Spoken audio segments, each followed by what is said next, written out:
Assalamualaikum warahmatullahi wabarakatuh. Nama saya Eko Saifullah. Saya akan menjelaskan tentang tata surya. Yang pertama, model tata surya, model geometris dan heliogeometris. Bagaimana susunan alam semesta menurut model geometris? Pada umumnya, bangsa Yunani dan orang-orang yang hidup pada abad pertengahan memiliki pegangan yang kuat sebagai pandangan mereka tentang alam semesta, yaitu teori geosentris atau bumi sebagai pusat. Menurut teori ini, bumi sebagai pusat alam semesta berada dalam keadaan diam dan planet-planet, matahari, serta benda-benda langit lainnya bergerak mengitarinya. Gerak semu atau apparent motion at planet, bulan, dan matahari relatif berhadapan terhadap bintang dan terhadap satu sama lain. Dijelaskan secara lengkap dalam teori geosentris Hipparchus yang dikembangkan sekitar tahun 140 sebelum Masehi. Sebenarnya seorang ahli astronomi Yunani yang bernama Ascheus atau kira-kira tahun 310 sampai 230 sebelum Masehi pernah menyatakan bahwa matahari mungkin berada pada pusat alam semesta dan bumi bergerak mengitarinya. Pada tahun itu terjadi revolusi ilmiah besar-besaran yang dilakukan oleh Nicolaus Copernicus, seorang astronom Polandia yang dengan berani mengajukan pengajian model geometris dengan model heliocentris yang lebih sederhana. Bagaimana susunan alam semesta menurut model heliocentris ini? Dalam model ini, selain oleh planet-planet, matahari juga dikitari oleh benda-benda antar planet lainnya seperti komet, asteroid, dan meteoroid. Sistem dengan matahari sebagai pusat yang dikitari oleh planet-planet yang benda-benda antar planet lain dinamakan tata surya. Fakta bahwa bintang-bintang tidak berputar mengelilingi matahari dan kedua lintasan orbit planet-planet bergerak mengelilingi matahari bukan berupa lingkaran sirkular.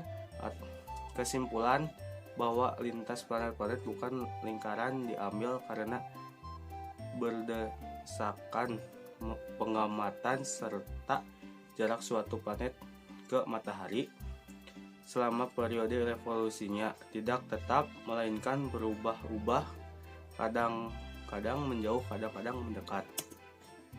Hukum Kepler.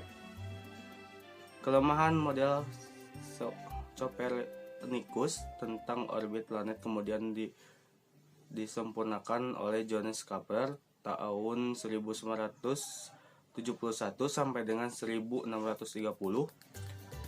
Dia adalah asisten dan penerus dari ahli astronomi Tycho Brahe atau Tycho.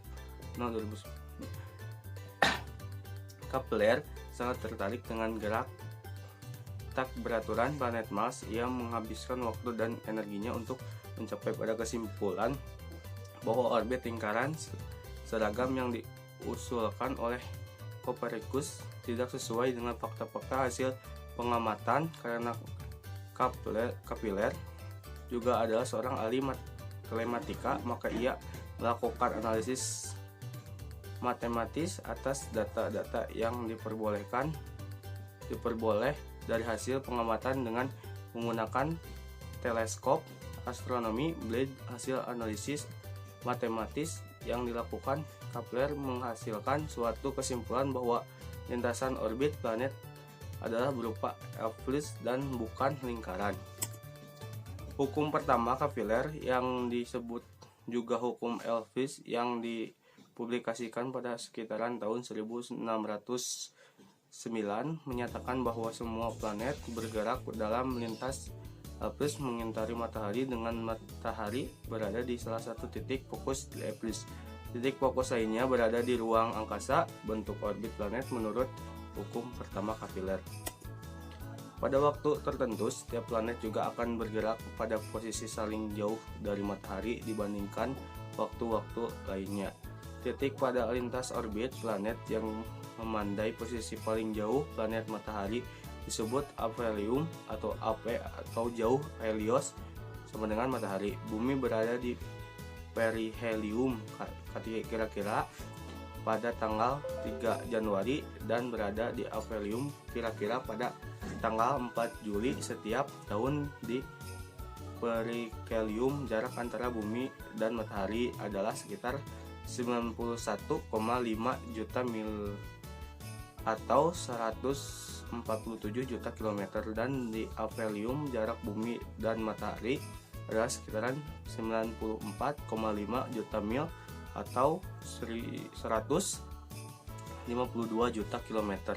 Dengan demikian, jarak rata-rata bumi dari matahari adalah keseluruhan orbit adalah sekitaran 93 juta mil atau 150 juta kilometer atau setara dengan 1 SA atau satuan astronom. Bagaimana arah revolusi planet mengitari matahari? Seluruh planet bergerak mengitari matahari atau berevolusi dalam arah yang sama, yaitu berlawanan arah dengan arah putaran jarum jam. Demikian juga dengan arah revolusi, bukan mengelilingi bumi. Seluruh planet selain berevolusi mengelilingi matahari juga berputar mengitari porosnya atau sumbu putarannya masing-masing atau berotasi.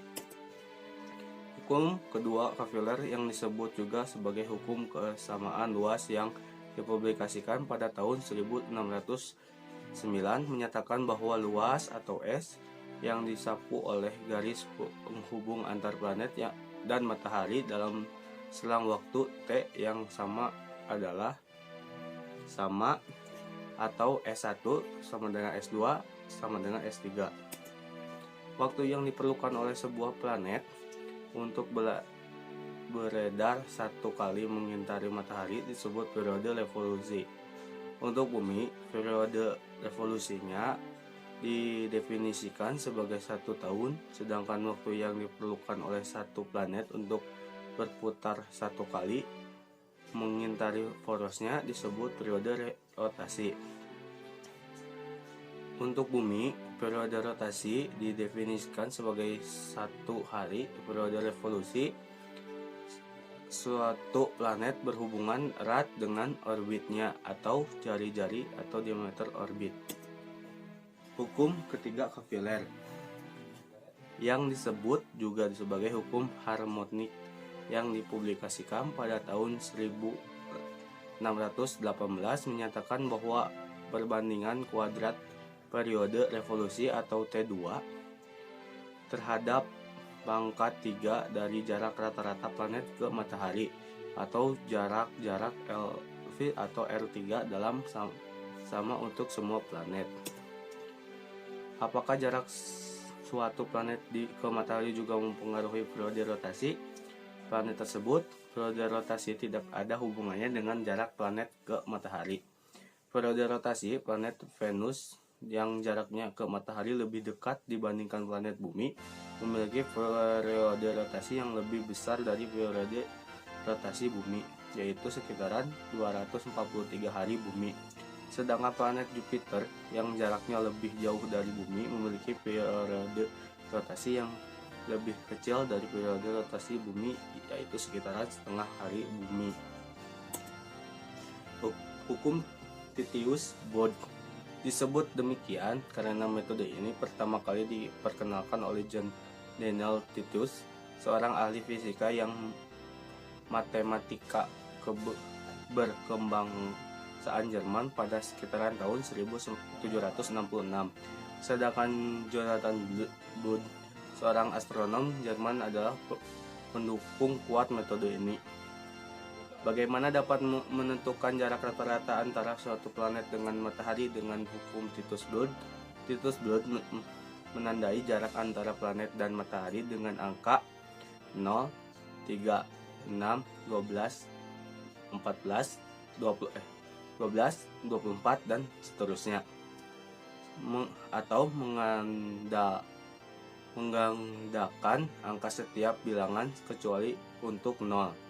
0 untuk Merkurius atau 3 untuk Venus, 6 untuk Bumi, dan seterusnya. Kemudian setiap bilangan ini ditambah dengan 4 dan hasilnya dibagi dengan 10 atau tis. Sebagai contoh, untuk planet Merkurius atau planet terdekat dengan matahari, jaraknya dari matahari atau dalam SA menurut hukum Titus Bode adalah 0 tambah 4 dibagi dengan 10 sama dengan 0,4 SA. Sedangkan untuk planet Venus, jarak dari matahari adalah 3 tambah 4 bagi 10 sama dengan 0,7 SA. Sedangkan berapakah jarak planet bumi ke matahari? Tanda untuk planet bumi adalah 6. Kemungkinan angka 6 ini ditambah dengan 4 dan hasilnya penjumlahan ini dibagi dengan 10 hingga jarak bumi ke matahari adalah 6 tambah 4 bagi 10 sama dengan 1 SA. Dan seterusnya. Cukup mudah kan? Coba Anda tentukan jarak rata-rata planet-planet lain dari matahari dengan menggunakan hukum Titus Bode ini. Kesesuaian hukum Newton dengan hukum Kepler.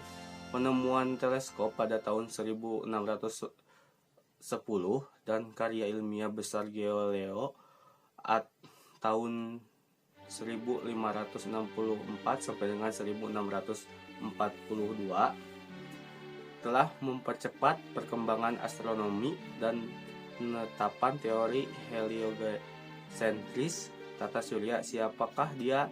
Galileo, yang nama lengkapnya Galileo Galilei, adalah seorang ahli matematika, fisika, dan astronomi Italia.